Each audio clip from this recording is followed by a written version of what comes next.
Sore itu, langit desa mulai memudar menjadi keemasan. Ketika Rifai melangkah keluar dari rumah kecilnya, ia baru saja diminta oleh Pak Jaya, tetangganya yang sudah sepuh, untuk membantu mencari seekor kambing yang hilang sejak siang. Pak Jaya tampak begitu cemas, sehingga Rifai tanpa banyak pikir, langsung menawarkan bantuan. Kalau memang larinya ke hutan kecil itu, biar saya yang cari, Pak, ujarnya sambil menyambar jaket tipis. Pak Jaya mengangguk dengan ekspresi lega. Hati-hati, Fai, jalannya agak licin kalau gerimis. Rifai melangkah, menyusuri pematang kecil yang membatasi kebun warga dengan hutan. Gerimis mulai turun, menyingkap aroma tanah basah yang khas. Awalnya, ia masih mengenali setiap pohon dan patok yang menandai batas kebun. Namun semakin jauh ia berjalan, tanda-tanda itu mulai menghilang. Jalan setapak berubah menjadi tanah lembab yang bercabang tanpa arah pasti. Ia berhenti sejenak, mengamati sekeliling. Tidak ada jejak kambing, tidak ada suara apapun, kecuali desau angin yang melewati dedaunan. Rifai mencoba memanggil hewan itu, berharap merespons. Namun hutan hanya membalas dengan keheningan yang membuatnya merapatkan jaket. Ini kenapa belokannya jadi banyak begini? Gumamnya sambil menyipitkan mata, mencoba mengingat rute yang dilalui. Sesekali ia menengok ke belakang untuk memastikan arah pulang. Tapi yang terlihat hanya pepohonan yang berdiri rapat, seperti menutup jalur yang sebelumnya dilaluinya. Semakin lama, hutan terasa berubah. Entah karena cahaya sore yang menipis, atau karena gerimis yang semakin rapat, suasana sekeliling menjadi lebih redup dan lembab. Rifai menarik napas panjang, mencoba menenangkan diri. Ia berjalan lagi, berharap menemukan sesuatu bekas pijakan, ranting patah, apapun yang bisa menuntunnya. Namun yang ia temui justru jalan yang terus bercabang, seolah-olah hutan itu sedang bermain-main dengannya. Ketika rasa gelisah mulai merayap pelan, sesuatu yang tidak wajar tiba-tiba terdengar. Lantunan lirih menyerupai azan, sangat tipis, namun cukup jelas untuk membuat Rifai menghentikan langkah. Suara itu datang dari arah yang tak tertandai, bergema lembut di antara pepohonan. Ia menatap lurus ke depan, bingung. Di seluruh desa hanya ada 2 musala, dan keduanya berada jauh dari lokasi hutan kecil ini. Tidak mungkin suara itu datang dari tempat yang sudah ia kenal. Siapa di sana? Panggilnya dengan suara menahan ragu. Tidak ada jawaban, hanya lantunan itu diikuti gesekan suara, seperti seseorang yang mengucapkan namanya dengan nada pelan. Rifai, kesini. Rifai merasakan bulu kuduknya meremang. Suara itu tidak keras, bukan pula menakutkan. Hanya tidak seharusnya ada. Nadanya seperti seseorang yang mengenalnya. Namun tak satu pun suara itu terasa familiar. Ia mencoba bersikap rasional. Mungkin ada warga yang mendirikan musala kecil untuk beristirahat para pekebun. Mungkin suara itu memang milik manusia. Namun hatinya tahu, sejak lahir dan besar di desa ini, ia hafal semua bangunan ibadah, dan tidak satu pun berada di tengah hutan seperti ini. Rifai menelan ludah, lalu melangkah perlahan, mengikuti arah suara itu. Meskipun setiap langkah terasa seperti memasuki wilayah yang bukan miliknya. Gerimis mereda, digantikan aroma lembab yang tak biasa. Udara di sekelilingnya terasa hangat, bertentangan dengan suhu sore yang seharusnya mendingin. Ia terus berjalan, menembus pepohonan yang semakin rapat. Suara itu semakin jelas, seperti semakin dekat. Rifai memicingkan mata, mencari sumbernya. Ada dorongan lembut dalam hati yang tak bisa ia jelaskan. Seolah-olah langkahnya diarahkan oleh sesuatu yang tidak terlihat. Kalau benar ada musala di sini, kenapa aku belum pernah lihat sebelumnya? Ia membatin. Hutan itu seakan membuka jalan untuknya. Dan tanpa sadar, Rifai terus berjalan menuju sesuatu yang menunggunya. Di balik pepohonan, sesuatu yang tidak pernah ada dalam peta desa. Tetapi seolah banner-banner sedang memanggilnya. Langkah Rifai terhenti ketika semak-semak di depannya terbuka pada sebuah pemandangan yang sama sekali tidak ia duga. Di antara pepohonan besar yang menjulang suram, berdiri sebuah musala kecil. Bangunan itu tampak sederhana, dinding kayu kusam, atap seng yang sedikit berkarat, dan sebuah lampu menggantung di berandanya yang memancarkan cahaya lembut, seperti menyala dari sumber yang sangat tua.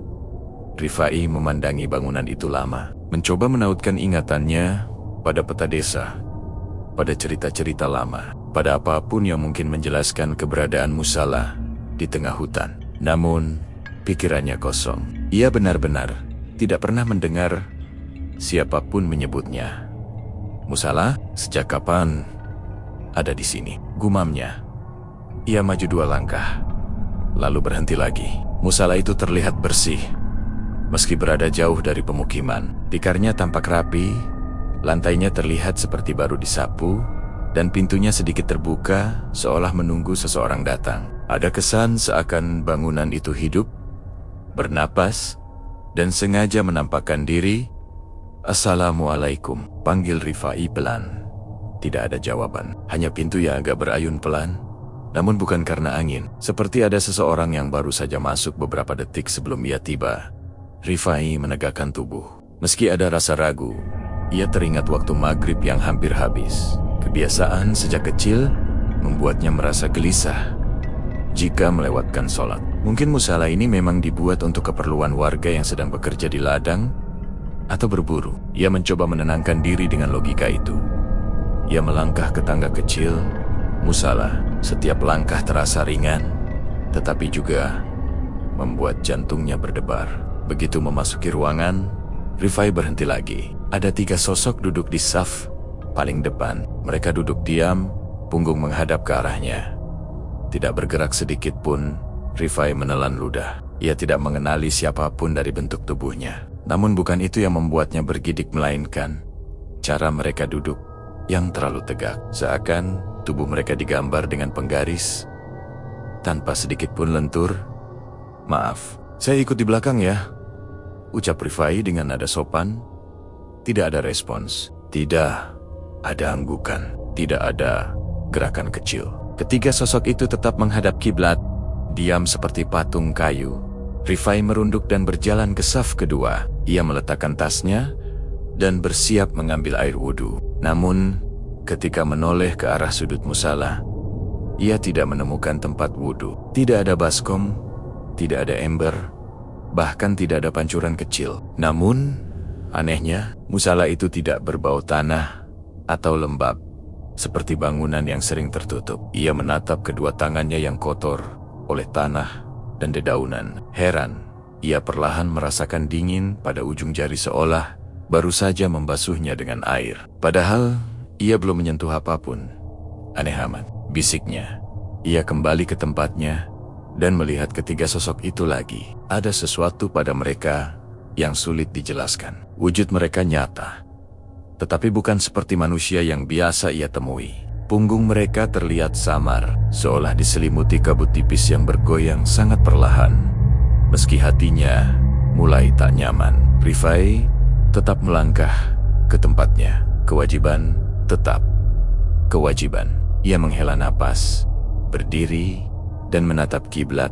Tepat sebelum ia berniat takbir, lampu musala berkedip pelan. Ruhania bergetar, tetapi ia mencoba menepisnya. Mungkin lampunya memang sudah tua. Tanpa berkata apa-apa lagi, Rifai mengangkat kedua tangan. Saat itu, dari saf paling depan, salah satu sosok tampak sedikit bergerak tipis, hampir tak terlihat. Namun cukup untuk membuat Rifai tahu bahwa ia tidak sendirian. Dan musala itu, entah bagaimana, terasa semakin hidup dalam diamnya yang ganjil.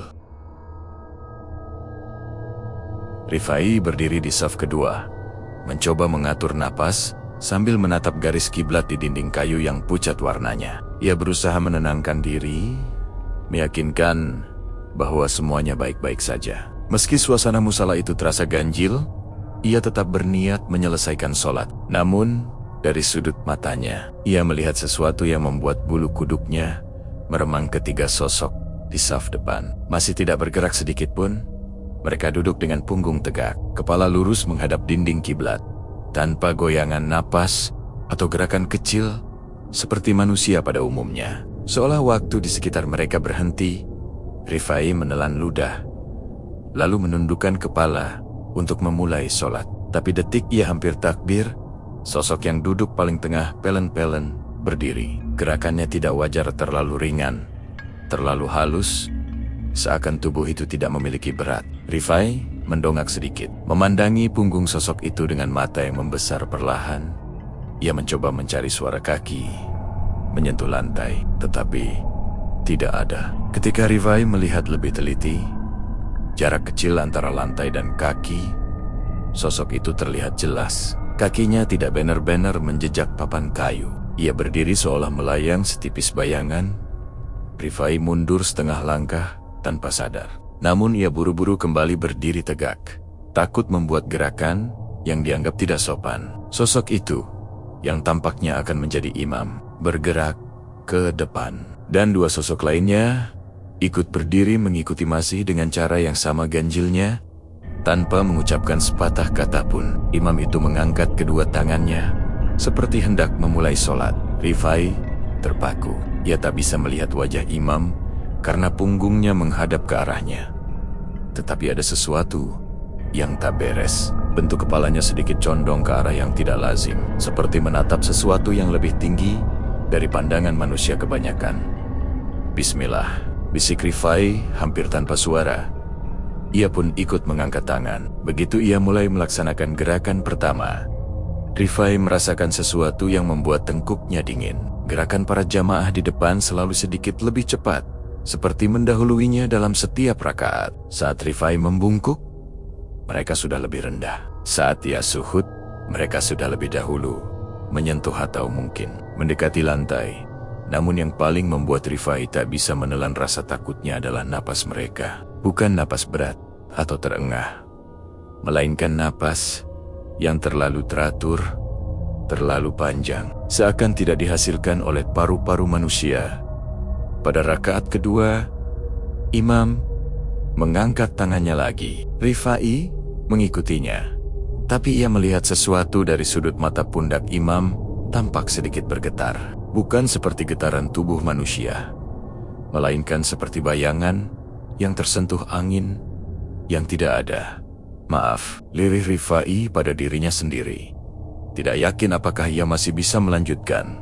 Namun ia menahan diri. Ia menatap lantai kayu, menjaga gerakannya tetap rapi. Tidak peduli seaneh apapun jamaah di depannya.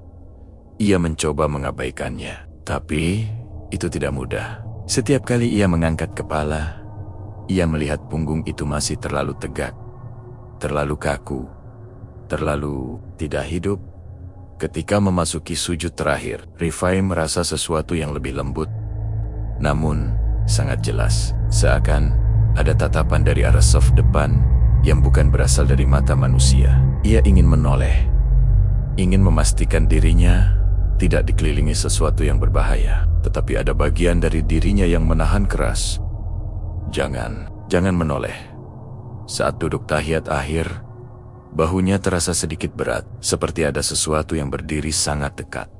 Meski ia tidak melihat siapapun, Rifai menahan napas, mencoba membaca doa dengan suara hati yang gemetar. Saat salam, imam di depan memiringkan kepala ke kanan. Rifai melihat gerakan itu terlalu perlahan, terlalu panjang, seperti leher itu menunduk lebih jauh daripada yang semestinya. Dan saat kepala imam kembali lurus, Rifai mendengar kata-kata lembut, sangat pelan, namun jelas, teruslah bersama kami. Rifai, kaku. Ia menutup mata sesaat, menstabilkan dirinya sebelum menyelesaikan salamnya sendiri. Ketiga sosok itu masih berdiri di depan, tak menoleh, tak bergerak. Namun kini terasa jauh lebih dekat daripada sebelumnya. Musala itu makin terasa asing, dan malam baru saja akan turun. Rifai masih duduk tegak setelah salam, mencoba mengatur napas yang tak beraturan. Ruangan musala itu hening, tetapi keheningannya bukan keheningan biasa. Ada sesuatu yang terasa mengisi udara, sesuatu yang memerhatikannya, tanpa menampakkan wujud. Menunduk, berusaha tidak menarik perhatian jamaah yang sejak tadi tidak pernah menoleh sama sekali. Ketiga sosok di saf depan tetap duduk tegak, menghadap kiblat dengan cara yang terlalu sempurna. Mereka tidak bergerak, meskipun sholat telah selesai. Tidak ada wirid, tidak ada doa lirih, tidak ada gerak tangan memegang tasbih. Mereka hanya diam, seperti patung yang menunggu sesuatu. Rifai perlahan bangkit untuk berdiri, bermaksud mundur perlahan keluar dari musala. Namun baru satu langkah ia ambil, sosok imam tiba-tiba berdiri kembali. Gerakannya tidak cepat, namun terlalu ringan, seolah tubuhnya tidak terikat oleh gravitasi yang sama seperti Rifai. Kali ini, Rifai melihat kelemahan dirinya untuk tidak menatap. Ia memperhatikan kaki imam tersebut, dan hatinya langsung menegang, seperti ditarik oleh sesuatu yang dingin. Kaki itu tidak menyentuh lantai. Imam tersebut berdiri dengan jarak kecil antara telapak kakinya dan papan kayu musala. Jaraknya jelas terlihat, bukan ilusi bayangan, bukan trik cahaya. Tubuh itu benar-benar tidak bersentuhan dengan permukaan apapun, seolah melayang pada titik-titik tipis yang tak kasat mata. Rifai mematung. Ia ingin menutup mata, tetapi tubuhnya terlalu kaku untuk bergerak. Imam itu kemudian melangkah. Langkah yang tidak mengeluarkan suara bukan karena pelan, tetapi karena tidak ada kontak antara tubuh dan lantai. Papan kayu tidak bergetar, tidak bergeser sedikit pun. Dua sosok lainnya kembali berdiri, mengikuti sang imam. Sama seperti sebelumnya, gerakannya terlalu serempak, terlalu halus, dan tetap tanpa jejak di lantai. Mereka berdiri dalam saf, menunggu. Rifai merasa dadanya mengencang. Apakah mereka hendak sholat lagi? Atau apakah mereka sedang menunggu dirinya untuk tetap tinggal? Pertanyaan-pertanyaan itu melintas cepat, membuatnya sulit berpikir jernih. Saat Rifai hendak menyelinap mundur, imam itu memiringkan kepala sedikit ke samping, tidak menoleh. Namun cukup memberi kesan bahwa ia menyadari Rifai ingin pergi. Meskipun tidak ada wajah yang terlihat dari posisi itu, Rifai merasakan tatapan yang sangat kuat, seolah menusuk langsung ke arah dirinya. Tiba-tiba imam itu mengangkat tangan, seperti memberi isyarat. Bukan isyarat sholat, bukan pula salam. Gerakannya lebih seperti undangan atau panggilan. Rifai tertegun. "Maaf, saya harus pulang," ucap Rifai dengan suara yang hampir tidak terdengar.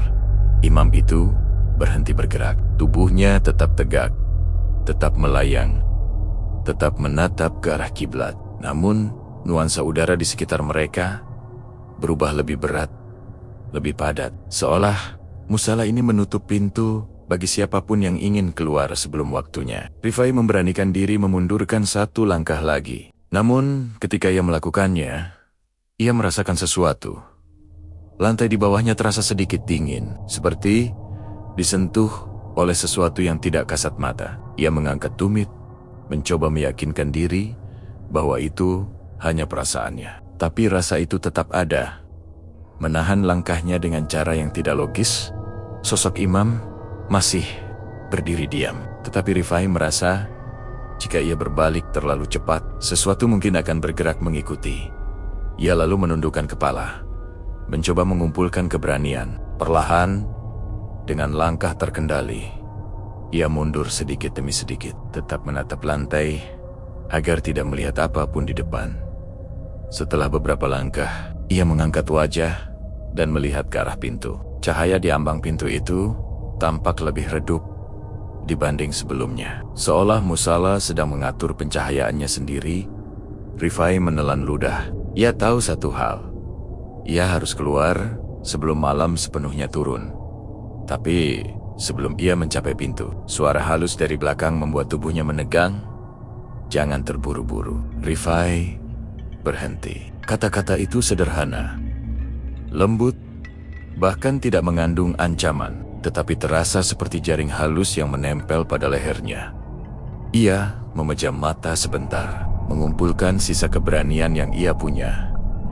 Lalu ia melangkah lagi, dan musala itu beserta para jamaahnya seolah memerhatikannya sampai langkah terakhir.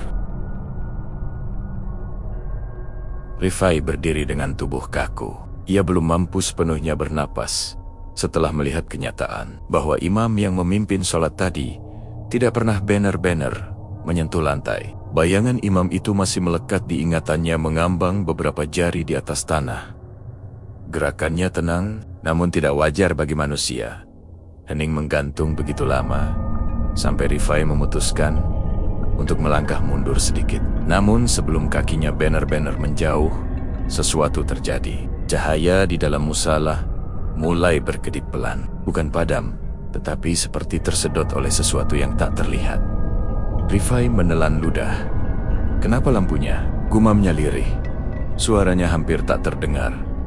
Jamaah yang tadi berdiri rapi masih dalam posisi yang sama tegak. Tak menoleh, tak bergerak, seolah membatu. Tetapi Rifai menyadari satu hal yang membuat tengkuknya meremang. Tubuh mereka perlahan menjadi tembus cahaya. Dari bagian kaki, jubah putih itu mulai memudar, berubah seperti kabut tipis yang diusap angin. Rifai memandang tanpa kedip. "Pak Kiai, ada apa ini?" panggilnya.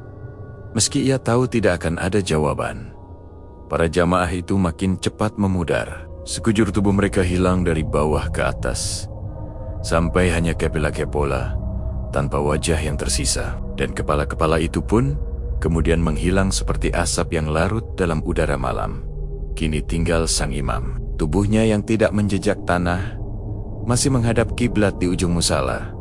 Berdiri tenang, warna kainnya mulai pudar, melewati proses yang sama seperti para jamaah dari bawah ke atas, hingga hanya tinggal bentuk samar seperti bayangan air sesaat sebelum menghilang sepenuhnya. Kepala imam itu menoleh perlahan ke arah Rifai, hanya sedikit, hanya seolah mengakui keberadaan Rifai. Tidak menyeramkan, tapi terlalu sunyi untuk dianggap manusiawi. Mata imam itu tidak terlihat jelas seperti dua cekungan. Kabut namun cukup untuk membuat jantung Rifai serasa berhenti. Dan lalu, sosok itu hilang, lenap begitu saja. Tanpa suara, tanpa batas antara ada dan tiada. Cahaya di musala kembali berkedip. Kemudian, meredup cepat. Dinding-dinding kayunya tampak seperti cat yang luntur disentuh hujan. Berubah transparan, lalu menghilang. Atapnya menyusul, meluruh dari ujung ke tengah, sampai hanya tiang-tiang penyangga yang tersisa sebagai bayangan setipis asap. Hingga akhirnya, semuanya hilang. Dalam sekejap, Rifai berdiri di hamparan tanah kosong tanpa bangunan, tanpa cahaya, tanpa tanda bahwa musala pernah berdiri di sana. Angin bukit berhembus pelan, membawa aroma tanah lembab. Suasana sunyi itu kembali, seperti saat ia pertama kali tersesat. Hanya saja, kini lebih pekat. Seperti menyimpan sesuatu yang baru dilepaskan, Rifai diam cukup lama, berusaha memahami apa yang baru saja terjadi. Di bawah kakinya, ia melihat bekas tanah yang sedikit lebih terang daripada rerumputan sekitarnya. Bentuknya persegi, serupa bekas tapak bangunan yang berdiri bertahun-tahun. Bekas itu perlahan memudar, ditelan gelap malam. "Kalau begitu, tadi aku sholat di mana?" bisik Rifai. Suara bergetar. Ia memegang dadanya, mencoba meredakan napas. Tidak ada jawaban, tidak ada petunjuk. Hanya alam yang kembali ke rutinitas kesepiannya. Namun, ada satu hal yang membuat Rifai yakin ia harus segera pergi. Hawa dingin mendadak berubah menjadi hangat sesaat seperti sentuhan singkat yang mencoba mendorongnya menjauh dari tempat itu. Bukan mengancam, tapi seperti pesan halus. "Cukuplah sampai di sini." Rifai mengangguk kecil, seolah mengerti maksud yang bahkan tak bisa ia jelaskan.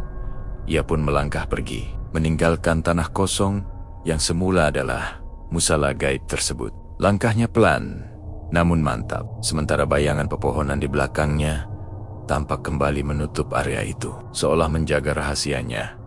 Dan dalam hati Rifai hanya tersisa satu kesadaran. Apapun yang ia lihat malam itu bukanlah sesuatu yang ditujukan untuk manusia memahami sepenuhnya. Ia hanya kebetulan menjadi saksi dari sesuatu yang tidak semua orang akan percaya. Dan perjalanan pulangnya, nanti Rifai tahu tidak akan pernah lagi sama. Aku masih ingat betul langkah-langkahku keluar dari musola tua itu. Bukan langkah cepat karena panik, bukan pula langkah pelan, seperti orang yang masih ingin memastikan apa yang ia tinggalkan, tapi semacam langkah yang tidak sepenuhnya milik tubuhku. Seolah ada sesuatu di dalam diriku yang baru saja dilepaskan, tapi juga ada yang tetap menempel, bayangan kosong yang tak mau pergi. Begitu pintu kayu musola menutup di belakangku, angin malam menyentuh wajahku. Aneh, rasanya seperti pulang dari tempat yang jauh sekali. Padahal aku hanya beberapa jam berada di sana. Aku memandang ke jalan setapak menuju rumahku, dan untuk pertama kalinya sejak semua ini terjadi, aku sadar betapa sunyinya malam itu. Tidak ada suara daun bergesek, tidak ada suara serangga. Hening yang membuatku merasa tidak benar-benar sendirian. Aku berjalan. Setiap langkah membuatku kembali memikirkan apa yang sudah kulihat di dalam sana. Imam yang tidak menginjak lantai, bayangan yang tidak mengikuti arah cahaya, dan suara yang memanggil namaku dengan nada yang begitu menenangkan namun asing. Yang paling membuatku heran adalah satu hal. Aku tidak merasa takut. Justru, aku merasa seperti aku sudah tahu sejak awal bahwa malam itu akan datang. Dan entah mengapa, fakta itu jauh lebih menakutkan daripada apapun yang kulihat di dalam musola.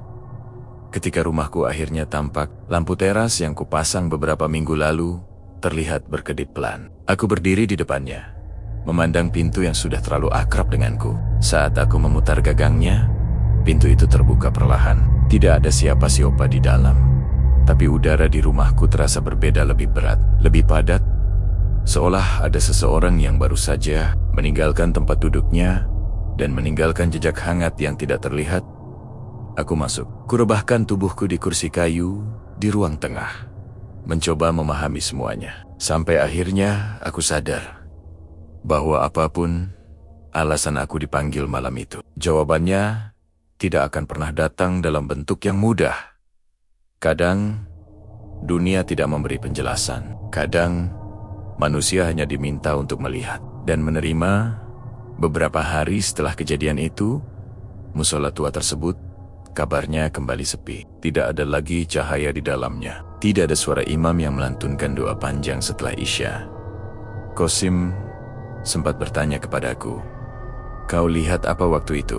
Aku hanya tersenyum, lalu berkata pelan, "Kalau ku ceritakan, kau mungkin tidak akan percaya." Qasim menatapku lama, seolah menimbang apakah ia ingin tahu lebih jauh atau tidak. Lalu ia berkata, "Kalau begitu, biarkan sah. Kadang orang memang tidak perlu tahu semuanya." Dan aku mengangguk, karena aku tahu benar ada cerita yang tidak diciptakan untuk dibagikan. Ada kejadian yang hanya boleh hidup sebagai rahasia antara manusia dan sesuatu yang lebih tua dari dunia itu sendiri. Sampai hari ini, ketika aku melewati jalan menuju musola itu, aku selalu memalingkan wajahku sedikit. Bukan karena takut, tapi karena aku merasa ada tatapan yang membalas dari balik dinding tanah liatnya. Tatapan yang tidak jahat, hanya mengawasi, seperti penjaga yang memastikan bahwa aku tidak akan lupa malam itu. Aku tidak pernah lupa, dan aku tidak ingin melupakannya, karena malam itu mengajarkan satu hal yang tak pernah bisa dijelaskan. Siapapun, tidak semua yang berbentuk manusia adalah manusia. Tidak semua yang memimpin doa benar-benar berpijak pada tanah, dan tidak semua yang memanggil namamu sedang berada di dunia yang sama denganmu. Begitulah ceritaku berakhir. Atau mungkin hanya berhenti untuk sementara. Karena dalam hening tertentu, terutama menjelang Isya, aku kadang masih mendengar suara itu. Suara imam yang tidak menjejak lantai, memanggil pelan, seolah menunggu aku pulang.